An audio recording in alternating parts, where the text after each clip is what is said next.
Today we're going to look at 5 depreciated coupes for every price range. Let's get straight into it.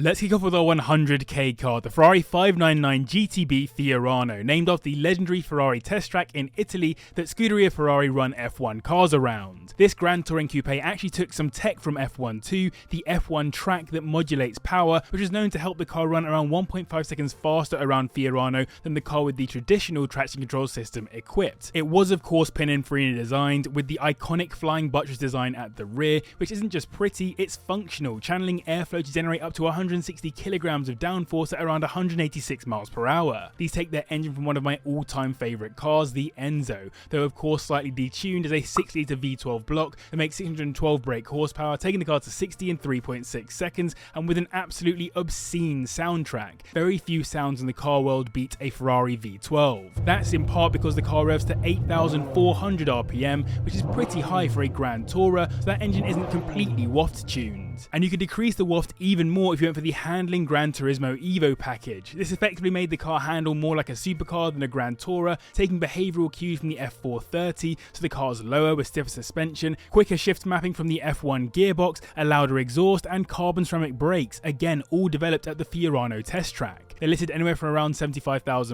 and for 100k you'll be looking at a 2009 model with 10,000 miles on the clock. It's worth mentioning that Ferrari maintenance will be very expensive, but if you're in the market for an aging Ferrari, you really should be A, expecting that, and B, ready to look after the car. Services aren't actually ludicrously priced, but replacement parts that may come as a result of those services can be eye-watering. Add on the known issues with oil leaks and exhaust manifold cracks, and it could be an expensive one to run long term, but a pleasure to drive regardless. Now for our 50k car, we have one of the most stunning Lexuses ever, the LC 500H, a proper Grand Touring coupe with some serious technology, some serious luxury, and some serious performance. It got a lithium-ion battery pack, which was a first for Lexus, helping to cut 50 kilograms of weight and ensuring the battery didn't impact the shape of the car. And though that hybrid system helps the car to be a bit better on fuel, it's actually still very performance focused, as it takes an F1 style torque on demand system from the electric motor that will literally get the car to do burnouts with the amount of torque it delivered. Despite being a big Grand Tourer, weight was a key focus for Lexus, hence it got a mixture of aluminium, carbon fibre and carbon glass composite to lower the centre of mass,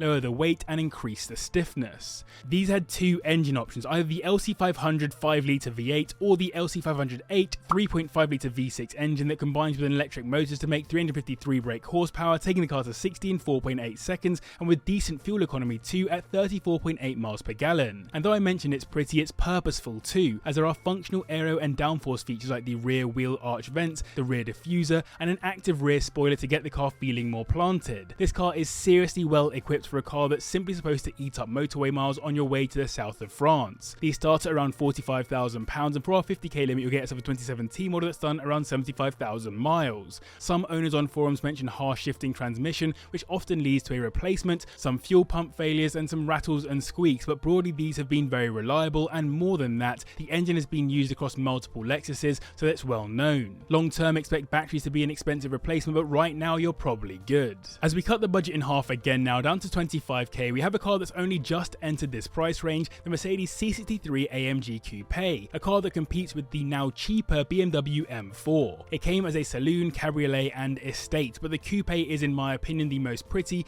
even as a hugely biased estate fan. For me, a lot of these good looks come from the car's width, as it's got wider track front and rear by almost 5 and 4 centimeters respectively. That means a wider body overall by almost 7 centimeters, and for all of the criticisms of Mercedes in the modern era, making a good looking, well stanced, wide performance car is probably where they do their best work. It's also crazy fast, even though this generation didn't get the mad 6.2 litre naturally aspirated V8. Instead it got the more common 4 litre V8 twin turbocharged block, makes 469 brake horsepower, taking the car to 60 in 3.9 seconds, which isn't far off the Ferrari, and makes it one of the cheapest cars you can buy with that engine. It's got a really great looking interior too, though some owners have complained about build quality and a bit of outdatedness, but all in I think it's a great place to be up front, though headroom in the rear is slightly compromised by that lovely sloping roofline. And if you can fork out for a 2018 facelift, you'll get an updated interior too, as well as some slight modifications to the grille, bumpers and a few other aesthetic changes. You'll find these listed anywhere from around our 25k limit, and that will just about get you into a high mileage 2017 example. Carbon build up on the intake valves, rough shifting, clunking suspension suspension, electrical gremlins, and infotainment issues were the main problems I could find owners talking about on forums. Worst case scenario, I saw some timing chain tensioner issues, but not a common problem. When maintained well, it looks like these can go on and on, proven by how many high mileage examples there are for sale. Just wanted to pause for a second, I've got something very interesting to mention, and by the way, do hit like and subscribe if you're enjoying this video. But this Saturday, I'm going to be at Gassed on Track at the Silverstone National Circuit. It's going to be an amazing day for all the family, full of cool cars, cool creators, track time as well if you get yourself a track ticket. I'm going to be there taking one of my cars out on track. My dad is taking one of the rally cars out on track as well. We'd love to see you there. If you want to grab yourself a ticket, link in the description down below, and hopefully I'll see you on Saturday. Onto our 10k car now, and I had a few choices from BMW to select from. It could have been a 6 Series, but I thought it's a bit too obvious as a Grand Tourer. It could have been an E92 335i, but again, it's an obvious pick. Instead, I've gone for the BMW 135i Coupe, the step down from the hallowed 1M, and the car that paved the way for the 2 Series that we've seen ever since. What's crazy is that just a few years ago, you could have easily grabbed yourself an E46 M3 Coupe within the 10k price range, but sadly now we're limited to the non-M coupes. I think this car looks incredibly cool, especially in M Sport spec, and lends itself nicely to a few tasteful OEM Plus mods too. That's helped it to actually become a bit of a track day car too, as it's small, agile, lightweight and powerful, though owners do say replacement poly bushes on the rear are an absolute must for track use,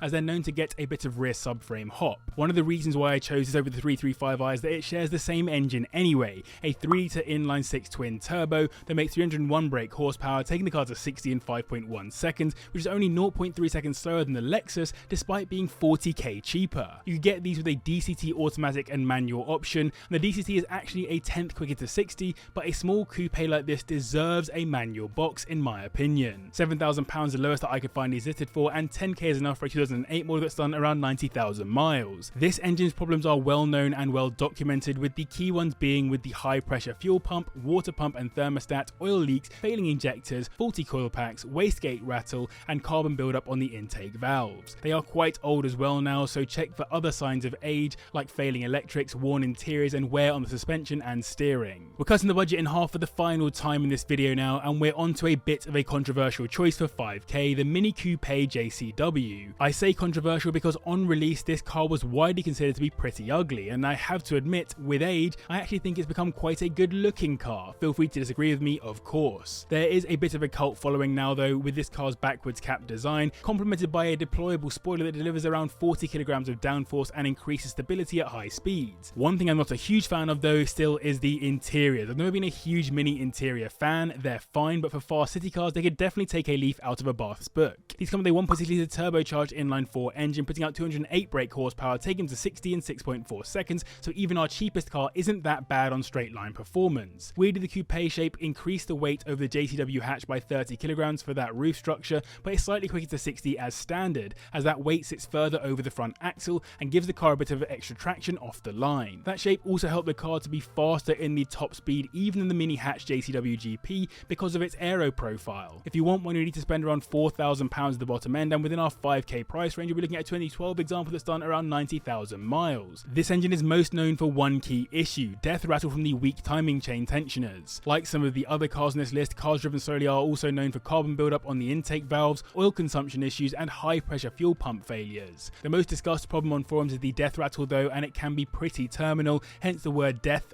obviously. That was 5 coupes for every price range. I hope you enjoyed. Do hit like and subscribe if you did. Thanks to the patrons, and to you guys as well for watching. Click on screen to see my review of another fast coupe.